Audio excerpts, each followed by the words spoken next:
we need not just to be hearing the shofar, we need to be listening to it.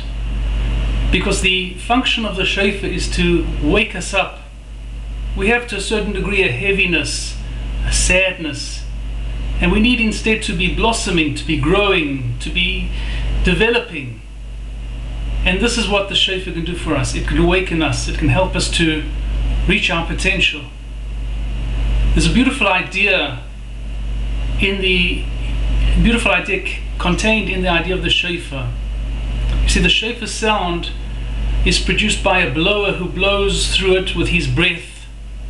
And the concept of breath is the concept of life.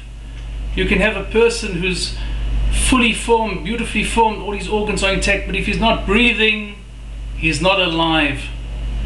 On the other hand, you could have a person who suffers a terrible accident, God forbid, all his limbs are mangled, but he's still breathing, so there's still hope, he's still alive.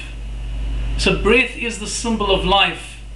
It says that when God formed man, he formed him from the dust of the earth. He amassed all the dust of the earth and he formed the body of man, but the life spirit was what he breathed into him.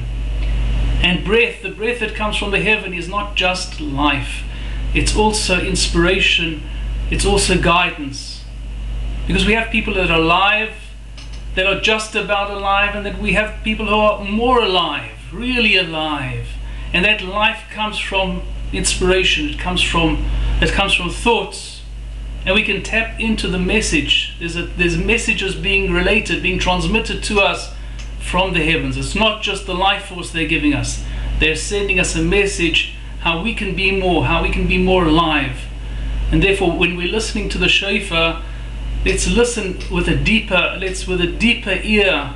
Let's listen with a certain insight. And not just when the shofar is blowing, but throughout our lives, let our ears be attuned and let our hearts be open to messages that come to us from the heavens.